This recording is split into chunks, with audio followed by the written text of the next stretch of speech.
আমি আল্লাহর আকাশ দেখিনি, বা সূর্য দেখিনি, চাঁদ দেখিনি, মেঘ দেখিনি, বৃষ্টি দেখিনি, রোদ দেখিনি, আমি আল্লাহর মাটি দেখিনি, গাছ দেখিনি। আমার রুমের দক্ষিণ দিকে দুটো ছোট ভেন্টিলেটর ছিল, ওগুলো দিয়ে মাঝে মাঝে একটু আলো দেখা যেত। আমি মাঝে মাঝে ওই তাকিয়ে দেখতাম। তারা একটা সিসি ক্যামেরা দিয়ে খেয়াল করে ওটাও বন্ধ করে দিয়েছে। আমার বুক হাহাকার করতো, আমি আল্লাহর দুনিয়া দেখতে চাই। মাঝে মাঝে মনে হতো আমি বন্ধ করি তাহাজ্জুদ পড়ে, যে আল্লাহ যারা তোমার দুনিয়া দেখা আমার জন্য বন্ধ করে দিয়েছে, তুমি তাদের দৃষ্টিশক্তি বন্ধ করে দাও। তো আমি আল্লাহর কাছে বিচার দিয়েছি, আল্লাহ আমি বন্ধ করি না, তুমি আকামুল হাকিমিন, সর্বশ্রেষ্ঠ বিচারক আল্লাহ, তুমি তাদের ব্যবস্থা নিও। সারা রাত আমি তাহাজ্জুদে আল্লাহর কাছে চোখ ফেলে ফেলে, চোখের পানি ফেলে কান্না করলাম, আল্লাহ এই নামাজ যদি আমার শেষ নামাজ হয়, আর জালেমরা যদি আজকে আমাকে, তোমার যদি জালেমদের হাতে আমার মৃত্যু রেখে থাকো, তুমি আমাকে শহীদের মর্যাদা দিও, আর আমার লাশ যেন কুকুর বিড়াল না খায়। আল্লাহ আমার লাশটা অক্ষত অবস্থা আমার মাতৃ সন্তানদের কাছে পৌঁছে দিও। আমি তাহাজ্জুদের ফজরের নামাজ পড়ে দোয়া পড়ে বিছানায় শুলাম, চোখে তো ঘুম আসে না। আমি আমার মার সাথে খেতে বসেছিলাম। এই সময় সরকারের গুন্ডা বাহিনী, আমি গুন্ডা বাহিনী এই জন্যই বলছি যে আইন প্রয়োগকারী সংস্থার লোক ওয়ারেন্ট ছাড়া, মামলা ছাড়া, ওয়ারেন্ট ছাড়া উঠিয়ে নিয়ে যাওয়া মানেই গুন্ডারদের কাজ। সুতরাং যেই করুক না কেন সে গুন্ডা, এবং এটা করেছে সরকার, যেই বাহিনী হোক, সরকারি গুন্ডা বাহিনী। সরকারের গুন্ডা বাহিনী আমার বাসায় আসে, এবং তাদের মধ্যে যাকে আমার একজন অফিসার বলে মনে হয়েছে, আমি 30 বছর একটা বাহিনীতে চাকরি করেছি, আমি পোশাক দেখলে বলতে পারি কে অফিসার, কে নিম্ন পদবীর কর্মকর্তা। তো যাকে আমার অফিসার বলে মনে হয়েছে, সে আমার সাথে অত্যন্ত দুর্ব্যবহার করেছে, আমাকে তুই করে কথা বলেছে, আমার সাথে চরম দুর্ব্যবহার করেছে। আমি তাদেরকে জানতে চেয়েছি আপনারা কারা, আপনাদের পরিচয় কি, আপনাদের পরিচয়পত্র দেখান। তারা আমার কথার জবাব দেয়নি। আমি বলেছি আপনার আইন প্রয়োগের সংস্থা নাকি, আপনাদের আইন প্রয়োগের সংস্থা, আপনারা পরিচয়পত্র দেখান। কোনো জবাব দেয়নি। আমি জিজ্ঞাসা করেছি আমার বিরুদ্ধে কোনো মামলা আছে, কোনো ওয়ারেন্ট আছে? মামলা ওয়ারেন্ট ছাড়া আমাকে আপনারা গ্রেফতার করতে পারেন না, আপনারা আমাকে উঠিয়ে নিয়ে যেতে পারেন না, আপনাদের পরিচয়। তারা আবার কোনো কথার জবাব না দেখালে বলছে হাত দেন, হাত দেন, হাত দেন, হাত দেন, হাত করা হাতে নিয়ে বসে আছে, হাত দেন, হাত দেন, হাত দেন। এবং এই পর্যায়ে দ্যাট অফিসার একটা অসভ্য, তার পারিবারিক কোনো শিক্ষা আছে বলে আমি মনে করি না। কোন ভদ্রলোকের মানুষ এরকম করতে পারে না। আমার মতো একজন ব্রিগেডিয়ার জেনারেলকে সে তুই তাকারি করে কথা বলেছে।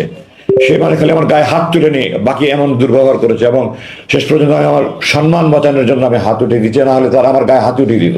আমি হাত দিয়েছি, হাত বেঁধেছে, আমার চোখ বেঁধেছে, চোখ বেঁধে আমাকে নিচে গাড়িতে গিয়ে উঠিয়েছে, মাইক্রোবাসে নিয়ে উঠিয়েছে। এবং তখন পর্যন্ত আমি বলছি বারবার যে আমি সাবেক ব্রিগেডিয়ার, আমার জানার অধিকার আছে আপনারা কারা কেন নিচ্ছেন। তখন আমাকে তুই তাকারি করে কথা বলেছে, তোর সেনাবাহিনী, তোর এটা সেটা, এইভাবে কথা বলেছে আমাকে। তারপরে গাড়িতে নিয়ে আমাকে মুখোশ পরিয়েছে। তারপরে তারা আমাকে বাড়ি থেকে নিয়ে গেল। এখন আমি ফিরে এসে আরো যা জানতে পারছি সেটা হলো তারা আমার স্ত্রীর সাথে চরম দুর্ব্যবহার করেছে, তাকেও তারা উঠিয়ে নিয়ে যেতে চেয়েছিল এবং তার সাথে চরম দুর্ব্যবহার করেছে। তাকে এক পর্যায়ে গায়ে হাত দেওয়ার মতো অবস্থা হয়েছিল। সে আমার মার হাত জোরে ধরে বলেছে আমি একা যাবো না, নিতে হলে আমার মাকেও নিতে হবে। তারপরে তারা আমার মাকে তাকে আর কিছু বলেনি। কিন্তু আমার বাসার যুবতী কাজের মেয়ে, তার গায়ে হাত উঠিয়েছে। আমার বাসার যে দেখাশোনা করে আমাদের ম্যানেজার, তাকে মাঠের মধ্যে ফেলে তার বুকের উপরে লাফিয়েছে। বাসার যত সিকিউরিটি গার্ড ছিল, দারোয়ান ছিল, যত কর্ম ছিল, তাদেরকে নির্মমভাবে তারা নির্যাতন করেছে। আমার বাসা তছনছ করে তার আলমারি, বাক্স সব কিছু তারা ভেঙে চুরে, তারা মোবাইল, কম্পিউটার আর যা ইচ্ছা তাদের তারা নিয়ে গিয়েছে। আলমারি, স্টিলের আলমারি তারা ভেঙে ফেলেছে। এবং আমাদের বাসার রাস্তাটা 200 গজের গলির সামনে বন্ধ। মহল্লা কমিটি তারা সিসিটিভি দিয়ে আমাদের পাড়ার পুরো এলাকাটা কাভার করা আছে। তারা সিসি ক্যামেরাগুলি সব ভেঙেছে, যেখানে রেকর্ডার আছে সেই বাসায় গিয়ে দরজা ভেঙে তারা রেকর্ডার নিয়ে গিয়েছে এবং সমস্ত এলাকার একটা ত্রাসের সৃষ্টি করে তারা আমাকে নিয়ে চলে গেল। প্রায় আমার চোখ বাঁধা, মুখ বাঁধা, মুখোশ পরা, আমার তো জানার কোনো উপায় নেই আমাকে কোথায় নিয়ে যাচ্ছে। ডানে বামে করে প্রায় ঘন্টা দেড়েক ড্রাইভ করে আমাকে একটা রুমে নিয়ে গেল। রুমে নিয়ে গিয়ে আমাকে তারা চোখ হাত খুলে দিল এবং আমাকে একটা পায়জামা দিল, একটা লুঙ্গি দিল, বলে আপনার কাপড় পাল্টে দেন। তো আমি কাপড় পাল্টিয়ে ওগুলো দিয়ে দিই। আমার প্যান্ট শার্ট পরানো ছিল, ওগুলো দিয়ে দিলাম। আমাকে আমার পরনে একটা স্যান্ডেল ছিল যেটা আমার বাবা পরতেন, আমার বাবার স্মৃতিস্বরূপ আমি স্যান্ডেলটা পরতাম। তারা আমাকে একজন স্যান্ডেল দিল, আমার স্যান্ডেলটা নিয়ে যেতে দিল। আমি স্যান্ডেল নিতে দিই না, আমি বলছি না এটা আমার বাবার স্মৃতি, আমি এটা দেবো না। তারা অনেক জোরাজোরি করেছে, আমি বলছি না আপনারা দেবো না, আপনারা যা করতে পারেন, আমি আমার স্যান্ডেল দেবো না, এটা আমার বাবার স্মৃতি। তো শেষ পর্যন্ত তারা আমাকে স্যান্ডেল রাখতে দিয়েছে। তারপর আমাকে খাবার দিয়েছে তারা, এক প্যাকেট বিরিয়ানি। তখন কি বিরিয়ানি খাওয়ার মতো কোনো মানুষ সাথে থাকে? আমি খাবারের তো খেতে খাইনি তখন পর্যন্ত। আর বিরিয়ানি তো কেন, আমি তো তখন মৃত্যুর আশঙ্কা করছি। আমি গাড়িতে জিজ্ঞাসা করেছিলাম আপনারা কি আমাকে ক্রস ফায়ারের জন্য নিয়ে যাচ্ছেন, তো আমার পাশে থেকে একজন বললো না, আমাদের উপরস্থ কর্তৃপক্ষ আপনাদের কথা বলবে, কথা বলা শেষ হলে আপনাকে দিয়ে যাবো আমরা। রাতে আমাকে দিয়ে গেল, আমি নামাজ আসার আগে পড়েছিলাম। ভোর রাতের দিকে আমি টয়লেটে গিয়ে তাহাজ্জুদ উজু করে সে তাহাজ্জুদ নামাজ পড়লাম, ফজর নামাজ পড়লাম। আমার রুম থেকে আমাকে টয়লেটে নিয়ে যাওয়ার পথে প্রায় 50 কদম যেতে হতো। আমার দুহাত বেঁধে, চোখ বেঁধে, তারপর মুখোশ পরিয়ে আমাকে নিয়ে যেত। টয়লেটের ভিতরে গিয়ে খুলে দিত, বাইরে দিয়ে তারা স্টিলের দরজা বন্ধ করে তালা মেরে দেখতো, তালা মেরে রাখতো। আমার কাজ শেষ হয়ে আমি নক করলে তারা দরজা খুলে এসে আবার চোখ বেঁধে, হাত বেঁধে, মুখোশ পরিয়ে নিয়ে আসতো। রুমে এসে আমি তাহাজ্জুদ পড়লাম, তাহাজ্জুদ পড়ে আল্লাহর কাছে খুব কান্নাকাটি করলাম। আর সারা রাত তুমি এই আতঙ্কে আছে, একটা আপায়ের আওয়াজ শুনলে আমি মনে করছি এই বুঝে আমাকে ক্রস ফায়ার নিয়ে যাচ্ছে, এই বুঝে বুঝে আমার ক্রস ফায়ার নিয়ে যাচ্ছে। তো আমাদের সে গুম মানে তো ক্রস ফায়ার, এটাই চিরাচরিত হয়ে আসছে। সারা রাত আমি তাহাজ্জুদে আল্লাহর কাছে চোখ ফেলে ফেলে, চোখের পানি ফেলে কান্না করলাম, আল্লাহ এই নামাজ যদি আমার শেষ নামাজ হয়, আর জালেমরা যদি আজকে আমাকে, তোমার যদি জালেমদের হাতে আমার মৃত্যু রেখে থাকো, তুমি আমাকে শহীদের মর্যাদা দিও, আর আমার লাশ যেন কুকুর বিড়াল না খায়। আল্লাহ আমার লাশটা অক্ষত অবস্থা আমার মাতৃ সন্তানদের কাছে পৌঁছে দিও। আমি তাহাজ্জুদের ফজর নামাজ পড়ে, দোয়া পড়ে বিছানায় শুলাম, চোখে তো ঘুম আসে না।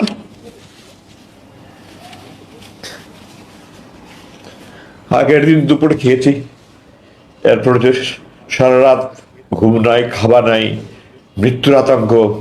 পরদিন সকালে নাস্তা দিয়েছিল আমাকে, চা, পরোটা, ডিম ভাজি।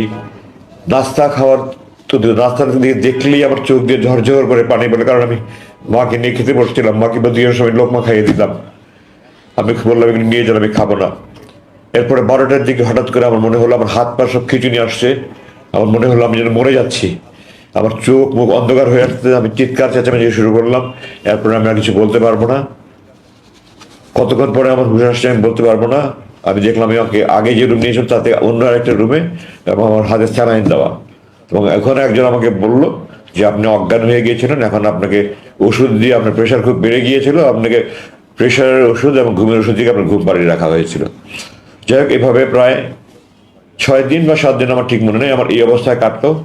আমি যখন টয়লেটে যেতাম তখন ক্যানার লাগানো ছিল, ওটা খুলে দিত, আমি টয়লেটে যেতাম। খাবার দিত আমাকে 3 বেলা খাবার, খাবার যাই দিত, রান্নার এত মান দেখলে আমার আমার রান্নার ব্যাপারে আমার চেহারা দেখে আমার খেতে ইচ্ছে হতো না। আর চোখের খাবার সামনে বসলে আমার চোখ দিয়ে ঝরঝর করে পানি পড়তো, আমি খারাপ কি 6-7 দিন আমি বলতে গেলে না খাওয়াই, শুধু একটু চা খেতাম বা একটু পরোটা একটু পোড়া টুকরা খেতাম, সাদা ভাত 2-1 লোকমা খেতাম। এভাবেই আমার 6-7 দিন গেল, স্যালাইনের উপরে ছিলাম। তারপরে 6-7 দিন পরে আমাকে প্রথম যে রুমে নিয়ে গিয়েছিল আবার সেই রুমে নিয়ে আসলো। তারপরে থেকে আমি প্রতিদিনই বলছি, আপনারা বলছেন যে আমাকে আপনাদের অপরস্থ কর্তৃপক্ষ কথা বলবে, কোথায় তারা, কোথায় তারা, আসে না কেন, আসে না কেন? আসবে, ওনাদের সময় হলে আসবে, ওনাদের সময় হবে। আসলে এইভাবে দিন ঝুলতে থাকলো। আমার তো খাওয়া দাওয়া কিছুই নাই, আস্তে আস্তে আমি শুকিয়ে যেতে থাকলাম। দাঁড়িয়ে নামাজ পড়ার আমার ক্ষমতা হারিয়ে ফেললাম, বসে নামাজ পড়া শুরু করলাম। পরে 1 মাস প্রায় না খাওয়া, আমি এই অবস্থায় এক পর্যায়ে আমি শুয়ে নামাজ পড়তে শুরু করলাম, আমি বসে নামাজ পড়ার আমার ক্ষমতা ছিল না। ঠিক 1 মাস পরের ঘটনা, 22শে আগস্ট রাতে নিয়ে গেল, 21শে আগস্ট রাত 11টা 50-এ আমাকে একজন এসে বলল যে আপনার সাথে আমাদের বড় ভাই কথা বলবে। তো বড় ভাই শব্দটা আমি প্রথম শুনলাম ওখানে। আমি বললাম বড় ভাই মানে আমাদের উপরস্থ কর্তৃপক্ষ। তো আমি বললাম তো বাংলাদেশের সকল ব্যাংক, বিমা প্রতিষ্ঠান, স্কুল, কলেজ সবখানে তো উপরস্থ কর্তৃপক্ষ স্যার বলে, আপনারা কি বড় ভাই বলে আমাকে বোঝাতে যাচ্ছেন যে আপনার বেসামরিক প্রতিষ্ঠান? আমি 30 বছর একটা বাহিনীতে কাজ করেছি, এই ধরনের কাজ কি কোনো বেসামরিক প্রতিষ্ঠান করে? আপনারা আমাকে কি গর্ধব পেয়েছেন? যাই হোক, আমার রুম বন্ধ করে অন্ধকার করে দিল।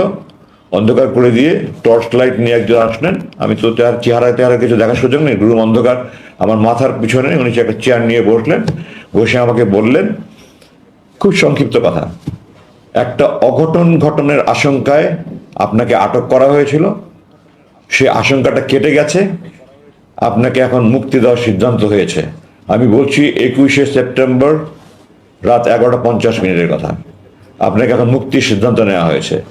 তো আমি বললাম আমাকে মুক্তির জন্য কি আমার দিন গুনবো না ঘন্টা গুনবো? তো উনি বললেন যে আপনি একজন সেনাবাহিনীর সাবেক জেনারেল, আপনি জানেন আপনার সিদ্ধান্ত তো সর্বোচ্চ পর্যায় থেকে আসবে, আমার মতো ব্যক্তির পক্ষে এটা সিদ্ধান্ত তো সম্ভব না। এই কথা বলে উনি চলে গেলেন। এরপর থেকে আমি দিন গুনছি, কেউ মুক্তির কথা বলে না, কিছুই বলে না। প্রতিদিন দোয়া করি, নামাজ পড়ি, দোয়া করি, চোখের পানি ফেলে কান্নাকাটি করি, কোনো কথা নেই। 19 সেপ্টেম্বর, মানে আরও প্রায় মাসখানেক পরে, 19 অক্টোবর প্রথম কয়েকজন অফিসার আসলো। আমাকে তখন রুম থেকে চোখ বেঁধে, হাত বেঁধে, মুখে পরিয়ে ওখানে একটা রুমে নিয়ে গেলো। এটা তাদের ইন্টারোগেশন রুম, মানে কয়েকটা রুম আছে তাদের ইন্টারোগেশন রুম। এবং ওখানে অন্যান্য বন্দীদেরকে তারা অনেক নির্যাতন করে। আল্লাহর রহমত যে আমাকে তারা কোনো আমাকে শারীরিক নির্যাতন করেনি। তো আমাকে তারা আমার নামটা অনেক কিছু জিজ্ঞাসা করলো। তারপরে আমার সাথে বিভিন্ন অফিসারের পরিচয় ছিল, তাদের সাথে আপনার কি পরিচয়, অমুকের সাথে আপনার কি পরিচয়, অমুকের সাথে আপনার কি পরিচয়, কীভাবে চিনেন। তো স্বাভাবিকভাবেই এই সরকারে যারা জুলুম নির্যাতনের শিকার হয়েছে তারাই আমার সাথে বেশি যোগাযোগ করেছে, কারণ আমি একজন জুলুম নির্যাতনের শিকার। তো আপনার সাথে তো সব সরকার বিরোধী লোকের সাথে যোগাযোগ দেখা যায়, আমাকে তারা বলছে। তো আমি বললাম যে আমরা সেনাবাহিনীতে কে সরকারকে বেসরকারি আমরা এটা কখনো দেখি না। সেনাবাহিনীতে কোনো দল নাই, সেনাবাহিনীর সবাই আমরা ভাই ভাই, আমরা সবাই সবাইকে ভাইয়ের মতো মনে করি, আমরা সেইভাবে যোগাযোগ করি। কে কি দল করে আমরা সেনাবাহিনীদের দেখি না। সুতরাং আপনারা যেটা বলছেন এটা আপনাদের কল্পনা প্রসূত। আমার সাথে এই ধরনের কারণ এই ধরনের বিরোধী করার বাড়িতে না, এগুলি হিসাব করে আমরা যোগাযোগ করি না। আমি অমুকের সাথে অমুক জায়গায় চাকরি করেছি, অমুক সাথে অমুক জায়গায় চাকরি করেছি, আমি সমস্ত বিবরণ দিলাম। 19 তারিখে কিছুক্ষণ জিজ্ঞাসাবাদ করে তারা চলে গেল। আবার 3 দিন পরে 22 অক্টোবর আবার তারা আসলো, আবার একই ধরনের প্রশ্ন। এটা একটা আপনার ইন্টারোগেশনের একটা পদ্ধতি, একই প্রশ্ন বারবার করা, যেন কোনো যদি আমার বক্তব্যে বেশ কম হয় তাহলে তারা বুঝতে পারে মিথ্যার আশ্রয় নিচ্ছে, তখন ওটা নিয়ে তারা আমাকে বারবার জিজ্ঞাসা করবে। তো সত্য বললে তো আর বারবার জিজ্ঞাসা করলে, 100 বার জিজ্ঞাসা করলেও কোনো সমস্যা নেই। ইংরেজিতে বলে যে most difficult part of telling a lie is that you have to remember what you said the first time. প্রথমে যেটা বলেছিল যদি মনে রাখতে না পারি তাহলে আমি দ্বিতীয়বার উল্টাপাল্টা বললে মিথ্যা হতে হবে। তো আমি যদি মিথ্যা না বলি তো আমার তো এটা মনে রাখার কোনো দরকার নেই। তো আমি দ্বিতীয়বার আমি যা জিজ্ঞাসা করলো একই কথা মনে রেখে একই প্রশ্ন করলো। এরপরে দীর্ঘদিন পর জিজ্ঞাসা করেন, আমি তাদের বললাম আপনারা কতদিন আমাকে এভাবে আটকে রাখবেন, বলে আপনারা থাকেন আর আরো কিছু জিজ্ঞাসাবাদ করবো। 7ই ডিসেম্বর আমাকে তৃতীয়বার তারা জিজ্ঞাসাবাদ করলো, আগের প্রশ্নগুলি, কিন্তু এই প্রশ্ন এবার কিছু ব্যতিক্রম ধর্মীয় প্রশ্ন ছিল। এখানে তারা আমাকে হঠাৎ করে বলল, আপনি ভারতের বিরুদ্ধে ফেসবুকে এত সোচ্চার কেন? আমি এখন একটু পিছনে দিয়ে ফিরে যেতে চাই। আমি আমার শরীরের প্রতিটা অনুপরমাণু, শিরা উপচার, লম্কু, রক্তবিন্দু, সমস্ত অস্থিমজ্জা, খাঁটি দেশপ্রেমিক আপাতমস্ত আমি সৈনিক। আমি দেশের জন্য জীবন দেওয়ার জন্য শপথ নিয়েছি, আমি যোগদান করেছি, আমি এখনো প্রস্তুত দেশের জন্য জীবন দেওয়ার জন্য। তো আমি বলেছি যে আমাকে যে খুব ভারতের বিরুদ্ধে ফেসবুক এত সোচ্চার কেন? তো আমি বললাম ভারতের বিরুদ্ধে ফেসবুকে সোচ্চার হওয়া যদি বেআইনি হয় তাহলে আপনারা আমাকে আটকে রেখেছেন কেন? বিচার বহির্ভূত আমাকে সে আইনে মামলা দিচ্ছেন না কেন? আর আমি স্বাধীনতা যুদ্ধের পর থেকে, আমি 2016 সালে 7ই ডিসেম্বরের কথা বলছি, তখন স্বাধীনতার 45 বছর প্রায়। আমি বলছি আমি স্বাধীনতার পরে 45 বছরে ভারতকে বন্ধু হিসাবে দেখিনি। আমি ভারতকে একটা বন্ধু প্রতিবেশী রাষ্ট্র হিসেবে দেখতে চাই। আমাদের ফরেন পলিসি হলো, আমাদের পররাষ্ট্রনীতি হলো friendship to all, malice two নান। সবার সাথেই বন্ধুত্ব, কারোর সাথে বৈরিতা না করে। আমি আমার সকল প্রতিবেশীকে বন্ধু রাষ্ট্র পেতে চাই, কিন্তু বন্ধুত্ব কখনো একতরফা হয় না। আমি আপনাকে বন্ধুর মতো ভালোবেসে যাব, আপনি আমাকে চর থাপ্পড় লাথি মারবেন, এটা কোনোদিন বন্ধুত্ব হয় না। তো আমি দেখেছি তারা আমাদের সমস্ত নদীতে বাদ দিয়ে, ফারাক্কাবাদের মতো বাদ দিয়ে, যখন আমাদের পানির দরকার তারা আমাদের খরা তৈরি করছে, আর যখন আমাদের দেশে বন্যা তখন তারা বাদ করে দিয়ে, আপনারা এখন দেখতে পাচ্ছেন, আজকে দেখতে পাচ্ছেন কি হচ্ছে আমাদের এই পূর্বাঞ্চলীয় জেলাগুলিতে, কিভাবে লাখ লাখ মানুষ আজকে কষ্ট স্বীকার করছে। আমি 2009 সালে আমাকে বরখাস্ত করার পর থেকে আমি এই কাজ করছি। আমার বরখাস্ত প্রসঙ্গে আমি একটু পরে আসছি। 2009 সালে কিভাবে আমাকে বরখাস্ত করলেন আমি একটু পরে আসছি। তো আমি এই তখন থেকে আমি ভারতের বিরুদ্ধে ফেসবুকে সোচ্চার ছিলাম। আমার বোন ফেলানির লাশ 24 ঘন্টা তার কাটা ঝুলেছিল, আমার এখন বুক ফেটে যায়। 2 দিন পর পরে আমার ভাই বোনদেরকে বর্ডারে গুলি করে মারছে, কোনো প্রতিবাদ নাই। তারা আমাদের চারিদিকে তার কাটা ভাড়া দিয়ে রেখেছে, ওয়াচ টাওয়ার বানিয়ে রেখে, ডগ বানিয়ে তারা আমাদের বাণিজ্যিক বৈষম্য তৈরি করে রেখেছে। এগুলোর কোনো প্রতিবাদ নাই, কেউ কিছু বলে না। আমি আমার প্রতিজ্ঞা ছিল, আমার পণ ছিল, আমার জেহাদ ছিল, আমি আমার দেশের পক্ষে আমার জীবন যে আমি যা কিছু বলে যাব। আমার ক্ষুদ্র প্রচেষ্টা আমি ফেসবুকে লেখালেখি করছি, এগুলো নিয়ে আমার বিরুদ্ধে তারা খুব ক্ষুব্ধ। আমি বিস্মিত যে বাংলাদেশের কোনো একটা বাহিনী, যে কোনো বাহিনী হোক, তারা ভারতের বিরুদ্ধে আমি যদি ক্ষোভ প্রকাশ করে থাকি, তাদের এত ক্ষুব্ধ হওয়ার কি আছে? তারা কি ভারত প্রেমী? তাহলে ভারতপ্রেমী না হলে তাদের কেন এত ক্ষোভ হবে? আমি আশ্চর্য হই না যে বিগত সরকার যাদেরকে ব্যবহার করেছে সেই স্বার্থান্বেষী মহল, তারাও সরকারের দ্বারা প্রভাবিত, তারাও ভারতপ্রেমী ছিল, নাহলে তারা আমার বিরুদ্ধে ক্ষুব্ধ প্রতিক্রিয়া ব্যক্ত করতো না। আমি এই প্রসঙ্গে আরেকটু পূর্বে ফিরে যেতে চাই। আমরা যেমন ভারতকে বন্ধু মনে করলে হবে না, ভারতের আমাদের ইতিহাস জানতে হবে। আমরা যদি ইতিহাস না জানি তাহলে আমরা ভুল করব। আমরা বারবার ভুল করেছি, আমরা এখন আর ভুল করতে চাই না। 1905 সালে এই ব্রিটিশ সরকার আমাদের বঙ্গভঙ্গ করেছিল পূর্ব বাংলা মুসলমানদের উন্নতির জন্য। এই ভারত এটার বিরুদ্ধে আন্দোলন করে, বঙ্গভঙ্গ রদ মানে বাতিল আন্দোলন করে 6 বছর পর্যন্ত বাতিল আন্দোলন করে এটাকে বাতিল করে আমাদের দুই বাংলা এক করেছে। তারা আমাদের মুসলমানদের উন্নতি চায়নি। 1971 সালে, আপনারা জানেন না, দেশবাসীর জানা উচিত এগুলো, আমরা মৈত্রী চুক্তি নামে অক্টোবর 1971 সালে আমাদের অস্থায়ী সরকার একটা চুক্তি করেছিল। সৈয়দ নজরুল ইসলাম সাহেব অস্থায়ী চুক্তি করে স্বাক্ষর করে অজ্ঞান হয়ে গিয়েছিলেন। আমার কথা নয়, আপনারা 266 দিনের স্বাধীনতা আওয়ামী লীগ অ্যাডভোকেট নুরুল কাদের বই পড়ে দেখেন। ওনার কথা আছে যে অস্থায়ী সরকারের অস্থায়ী রাষ্ট্রপতি স্বাক্ষর করে অজ্ঞান হয়ে গেছিলেন। ওটা চুক্তি ছিল। আমি 3টা আপনাদের শুধু দৃষ্টি আকর্ষণ করছি। 1 নম্বর, এদেশে কোনো সেনাবাহিনী থাকবে না, এদেশে ভারতের সেনাবাহিনী থাকবে। 2, এদেশের প্রশাসনে যারা মুক্তিযুদ্ধে যোগদান করেছে তারা বাদে বাকি সবাই কে অপসারণ করতে হবে। ভারতের প্রশাসনের লোক এই দেশে প্রশাসন চালাবে। এই দেশের প্রশাসনের শতকরা 1জন লোকও মুক্তিযুদ্ধে যোগদান করেনি, আপামর ছাত্ররা যোগদান করেছে। তার মানে এই দেশের প্রশাসন তাদের হাতে তুলে যাবে। তৃতীয়ত, এই দেশের পররাষ্ট্র মন্ত্রণালয় এবং প্রতিরক্ষা মন্ত্রণালয় ভারতের নিয়ন্ত্রণে থাকবে। আমি দেশবাসীর কাছে জানতে চাই, আপনারা বলেন এটা কি স্বাধীনতার চুক্তি, মৈত্রী চুক্তি না গোলামীর চুক্তি? এই চুক্তি যারা করেছে তারা মির্জাফরের বংশধর, তারা এই দেশকে বিক্রি করে দিচ্ছিল। আল্লাহ আমাদেরকে রক্ষা করেছেন। আমি এগুলির বিরুদ্ধে সবসময় সোচ্চার ছিলাম। সেনাবাহিনীর চাকরি করা অবস্থায় আমি এগুলো বলতে পারিনি। 2009 সাল থেকে আমি বলেছি, এটাই ছিল আমার অপরাধ, এটা আমার বড় অপরাধ ছিল। আর অপরাধ, আমি অধ্যাপক গোলাম আজমের ছেলে। এই কারণে তারা আমাকে নিয়ে বন্দি করে রেখেছে এবং এই 29,794 ঘন্টার কাহিনী 29,794 দিন বলে শেষ করা যাবে না। সেই নির্মম কারাগারে আল্লাহ আমাকে চোখ দিয়েছেন আল্লাহ পৃথিবী দেখার জন্য। আমার এটা অধিকার, আমার সেই অধিকার কেড়ে নেওয়া আছে। আমি আল্লাহর আকাশ দেখিনি, বা সূর্য দেখিনি, চাঁদ দেখিনি, মেঘ দেখিনি, বৃষ্টি দেখিনি, রোদ দেখিনি। আমি আল্লাহর মাটি দেখিনি, গাছ দেখিনি। আমার রুমের দক্ষিণ দিকে দুটো ছোট ভেন্টিলেটর ছিল, ওগুলো দিয়ে মাঝে মাঝে একটু আলো দেখা যেত। আমি মাঝে মাঝে তাকিয়ে দেখতাম। তারা এটা সিসি ক্যামেরা দিয়ে খেয়াল করে ওটাও বন্ধ করে দিয়েছে। আমার বুক হাহাকার করতো, আমি আল্লাহর দুনিয়া দেখতে চাই। মাঝে মাঝে মনে হতো আমি বন্ধ করি তাহাজ্জুদ পড়ে, যে আল্লাহ যারা তোমার দুনিয়া দেখা আমার জন্য বন্ধ করে দিয়েছে, তুমি তাদের দৃষ্টিশক্তি বন্ধ করে দাও। আমি আল্লাহর কাছে বিচার দিয়েছি, আল্লাহ আমি বন্ধ করিনি না, তুমি আকামুল হাকিমিন, সর্বশ্রেষ্ঠ বিচারক আল্লাহ, তুমি তাদের ব্যবস্থা নিও। আমি দেশবাসী হিসেবে বলতে চাই, আপনারা যদি মনে করেন আমি ভারতের বিরুদ্ধে প্রতিবাদ করে অন্যায় করেছি, এটা খারাপ কাজ করেছি, দেশ বিরুদ্ধে করেছি, আমাকে ফাঁসিয়ে দেন, আমি হাসতে হাসতে ফাঁসির মধ্যে যাবো, আমি দৃঢ়ভাবে বলছি। আর যদি আপনারা মনে করেন আমি দেশপ্রেমিক হিসেবে সঠিক কাজ করেছি, তাহলে যারা আমার প্রতিরোধ করছে তাদের বিরুদ্ধে আমি সরকারের কাছে বিচার চাই, আপনাদের কাছে বিচার চাই। আপনারা এদেরকে খুঁজে বের করুন, এদেরকে একটা একটা করে বিচার করে তাদের যদি যার যে প্রাপ্য শাস্তি তা সে আপনার শাস্তি প্রাপ্য দেবে। সরকারের কাছে আহ্বান জানাই, আপনারা আমাকে সহ যত রকমের যত গুম খুন ধর্ষণ রাহাজানি যত অন্যায় বিচার জুলুম হয়েছে এই সবগুলির দোষী ব্যক্তিদের শাস্তির পূর্ণাঙ্গ বিচার করে মৃত্যুদণ্ড হোক, যে দণ্ড হোক আপনার সেই দণ্ড প্রদান করেন।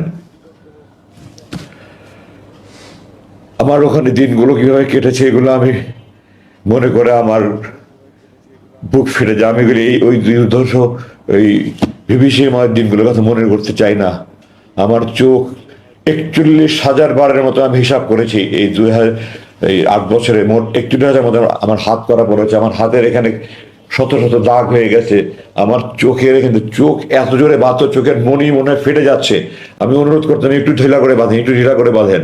আমার চোখে মনি ব্যথা হচ্ছে, আমার নাককে চাপ পড়ছে, আমি শ্বাস নিতে পারছি না।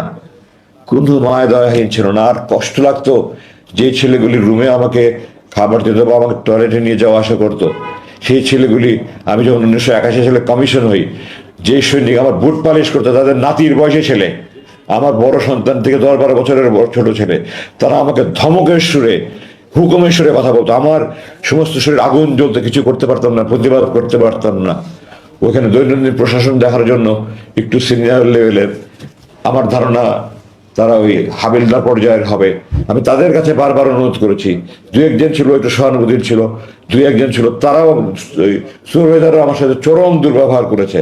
এক পর্যায়ে এমন হলো যে একটা ছেলে বারবার দুর্ব্যবহার করছে, আমি তাকে বারবার পরিবর্তন করার কথা, তাকে পরিবর্তন করছে না। আমি সুপারভাইজারকে বললাম যে আমি যদি, আপনারা যদি একে পরিবর্তন না করেন তাহলে আমার খাবার সময় যদি তার ডিউটি থাকে আমি খাদ্য বর্জন করবো। আমার সুপারভাইজার আমাকে হুমকি দিল, আপনি যদি খাদ্য বর্জন করেন তাহলে প্রতিবেলা খাবার সময় আমি তাকে ডিউটি দেবো।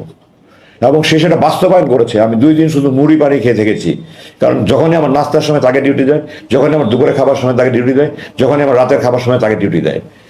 ডাক্তার কিছুদিন, এটা গত বছর শেষের দিকের কথা বলছি, আবার কথা একটু আগে পিছিয়ে হয়ে যাবে, কিছু ক্ষমা করবেন আমাকে। তো ডাক্তার গত জানুয়ারি মাসের 19-20 তারিখের দিকে আমার দেখতে আসলো। প্রথম দিকে প্রায় 1 মাস পর পর দেখতে আসতো, এরপরে বছরখানেক পর থেকে 2 মাস পর পর দেখতে আসতো, বছর 3 পর থেকে 3 মাস পর পর দেখতে আসতো, শেষ পর্যন্ত 3 মাস পর পর দেখতে আসতো। তো গত জানুয়ারি মাসে ডাক্তার 19-20 তারিখে থেকে আমার দেখতে আসলেন, আমাকে বললেন আপনি কেমন আছেন।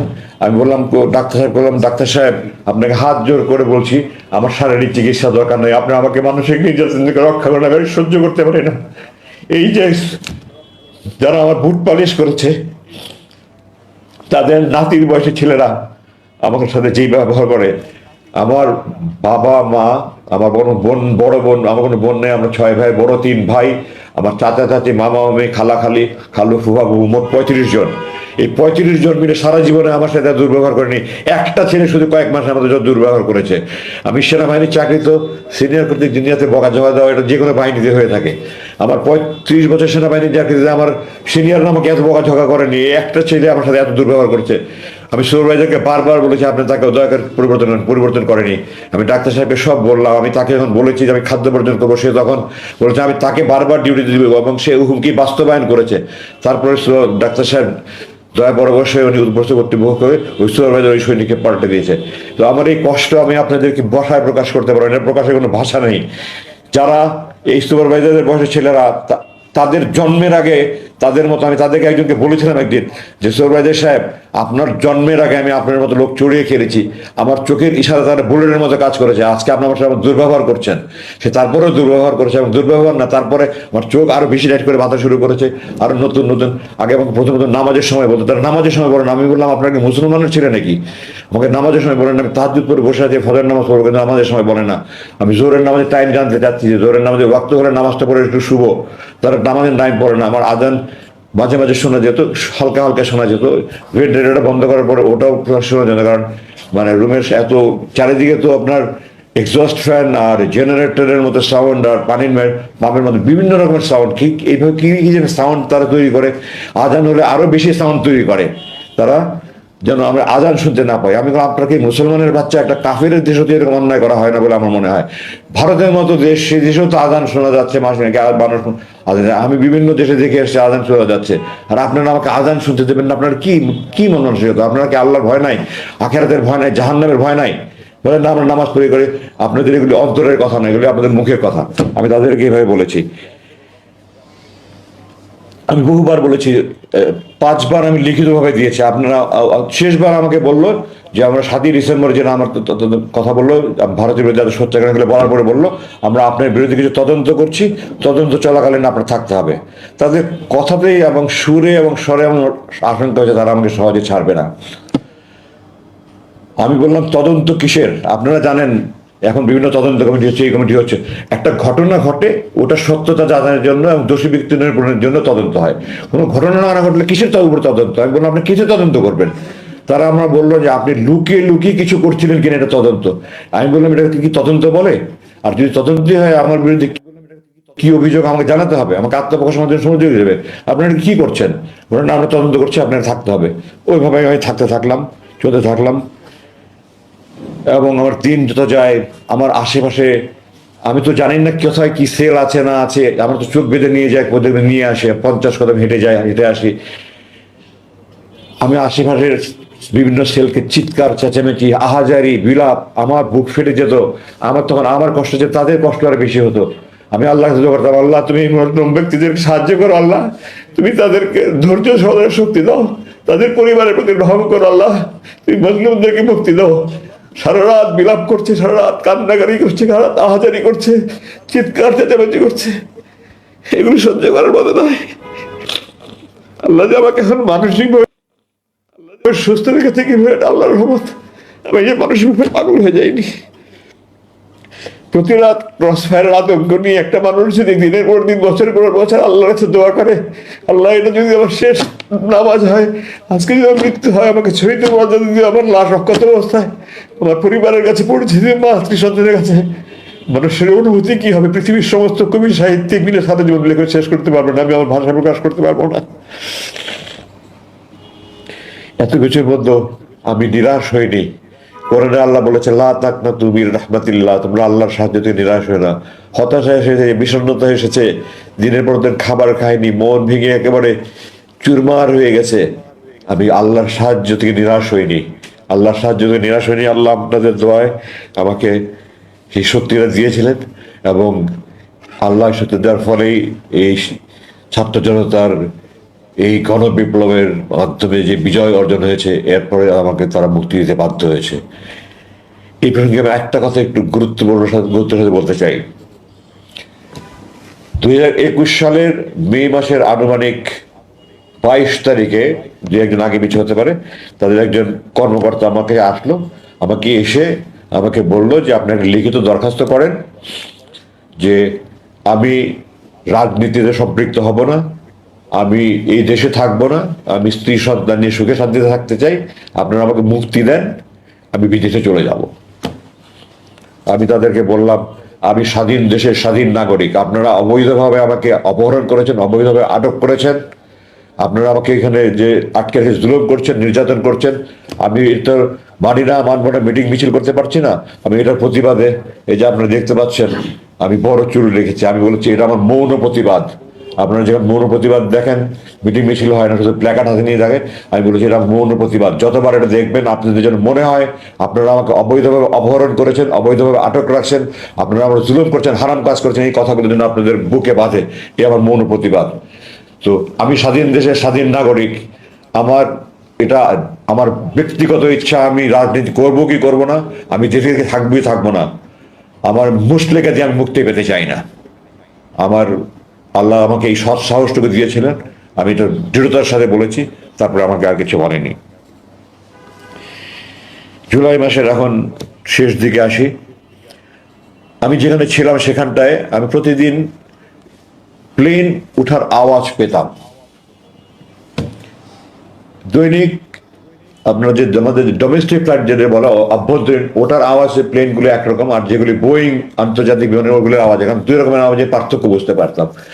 টোটাল দিনে 20 থেকে 22টা প্লেনের আওয়াজ পেতাম। জুলাই মাসের মাঝামাঝি থেকে আমি দেখলাম প্লেনের আওয়াজ কমে গেল।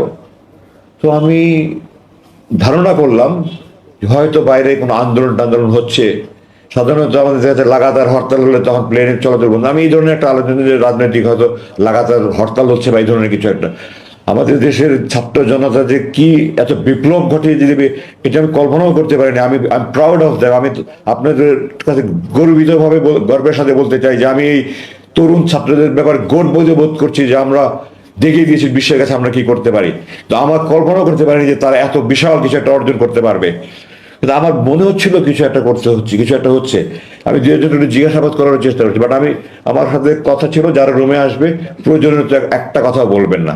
আমি একটু দিনে মাঝে মাঝে তাদেরকে, তারা অনেকে আমার সাথে, আমি কোরআন হাদিস পড়ি, আমার কোরআন হাদিসে বিভিন্ন মশলা মশাইল জানতে চেত, নামাজের বিভিন্ন বিষয় জানতে চেত, এগুলি নিয়ে কথা বললে আমার সিসি ক্যামেরা দেখে সুরাইদার হাজির হয়ে যেত। আপনি কথা বলছেন কেন, প্রয়োজনীয় কথা বলছেন কেন? তা আমি বলছি যে আমি কোনো আজে বাজে কথা বলছেন। আমার জিজ্ঞাসাবাদের সময় আমাকে বলছিল আপনি যারা ডিউটি করে তাদের আজে বাজে কথা বলবেন না। আমি তাদেরকে বলতাম যে আপনাদের কর্মকর্তা আমাকে অবৈধভাবে অপহরণ করেছে, অবৈধভাবে আটক করে রেখেছে, এর হারাম কাজ করে, জুলুম কাজ করে। এটা আমি যারা আমাকে রুম থেকে ডিউটি করে নিয়ে যেত, খাবার দিত, তাদেরকে মাঝে মাঝে বলতাম। তারা এগুলো উপস্থিত কর্তৃপক্ষ জানানোর পরে আমাদের অফিসাররা বলেছিল, তারা জিজ্ঞাসাবাদের সময় আপনি তাদের আজে বাজে কথা বলেন কেন?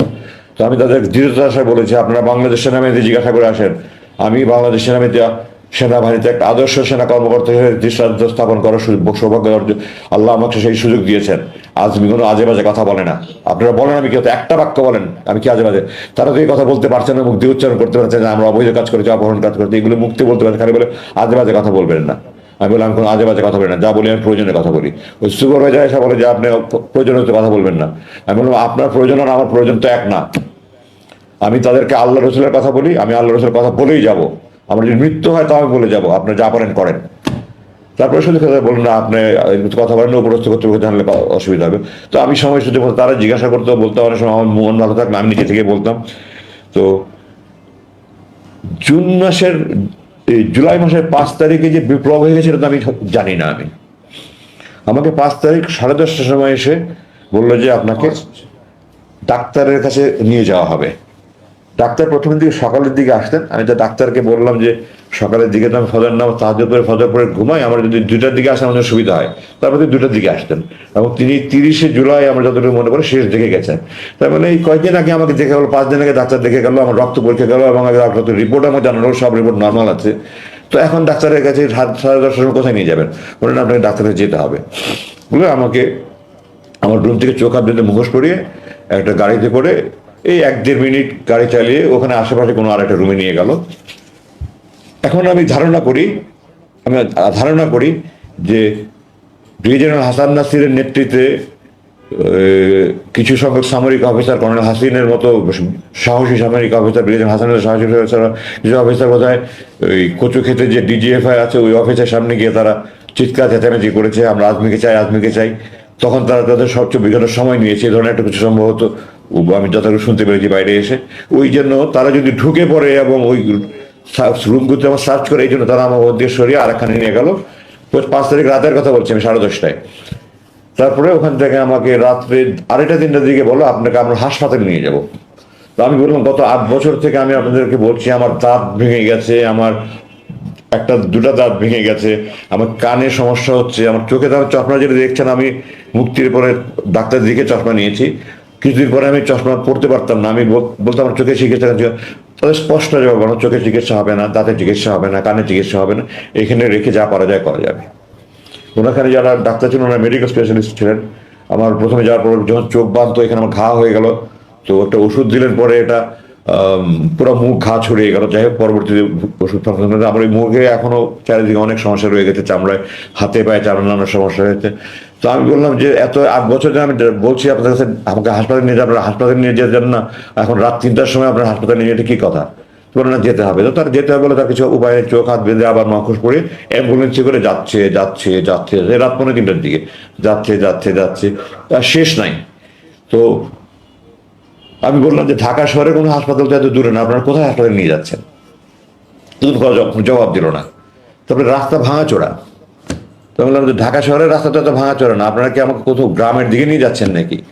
তার কোনো জবাব দিল না। আমাকে নতুন একখানে নিয়ে গেল, নিয়ে গিয়ে ওই ওরকম বন্দিশালার মতো একটা বন্দিশালা, এটাতে অবশ্য অ্যাটাচ টয়লেট ছিল, ছোট রুম, একটা খাট একটা টেবিল ছিল।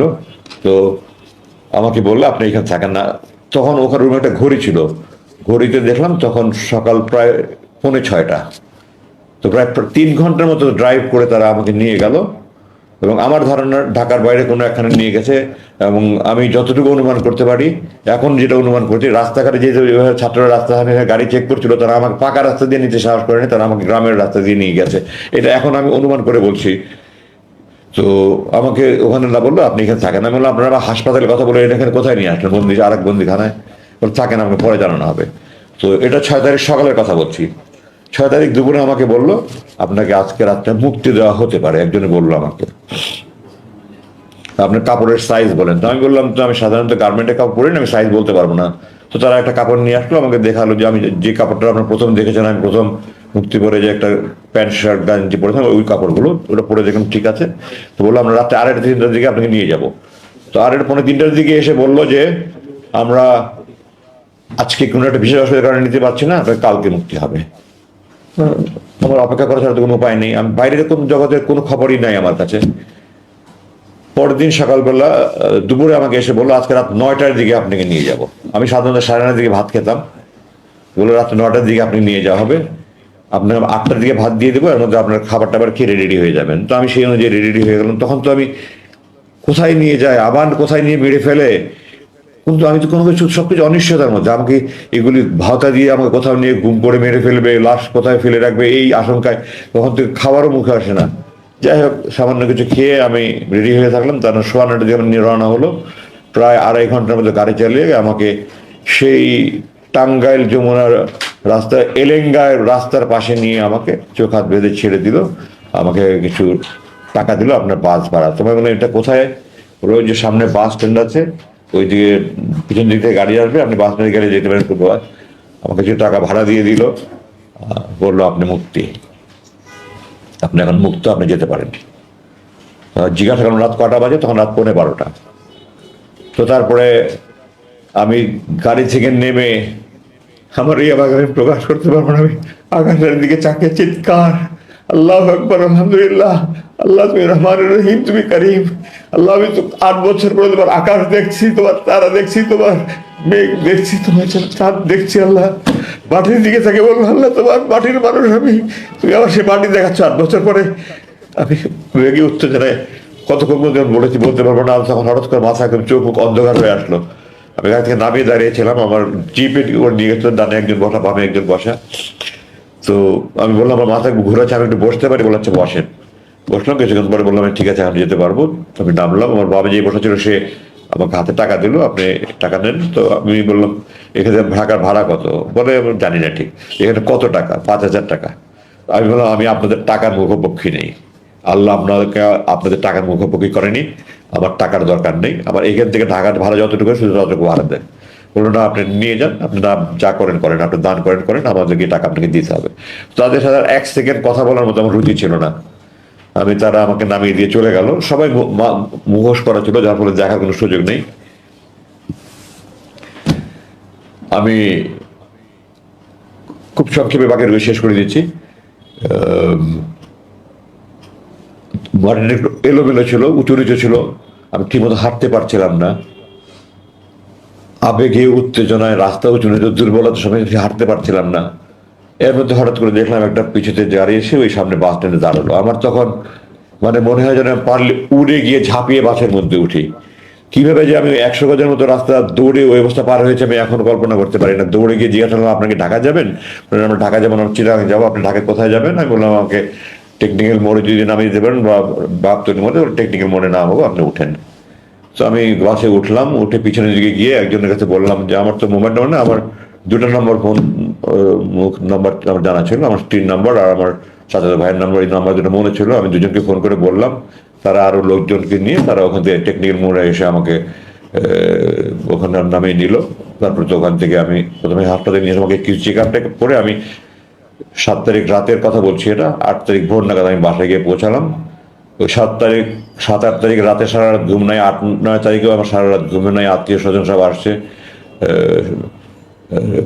9 তারিখ রাতে আমি অজ্ঞান হয়ে গেলাম। তারপরে আমাকে হাসপাতালে নিয়ে চলো। আমি তখন থেকে চিকিৎসাধীন আছে। আমার শরীরে নানা রকমের সমস্যা, বড় খুব বেশি সমস্যা না হলে নানা রকমের সমস্যায় ভুগছি, এগুলো চিকিৎসা চলছে। আমি চিকিৎসার কারণে আপনাদের কাছে আসতে বিলম্ব হলো আমার। আমার মোটামুটি এই ছিল আমার বন্দি জীবনের দুর্দশার কথা। আমি আমার বাকি খুব সংক্ষিপ্ত ভাবে শেষ করব। আমি এখানে বলতে চাই আমার মূল 2টা কারণে তারা আমাকে ধরে রেখেছে। 1, আমার পৈতৃক পরিচয়, আমার পারিবারিক পরিচয়। 2, আমি ভারত বিরোধী। এবং এটা স্পষ্ট যে আমি বিদেশি চক্রের গভীর ষড়যন্ত্র শিকার হিসাবে তারা আমাকে আটকে রেখেছিল। মুক্তির সিদ্ধান্ত দেওয়ার পরেও বিদেশি প্রভুদের হুকুমে আমাকে আটকে রাখা হয়েছিল।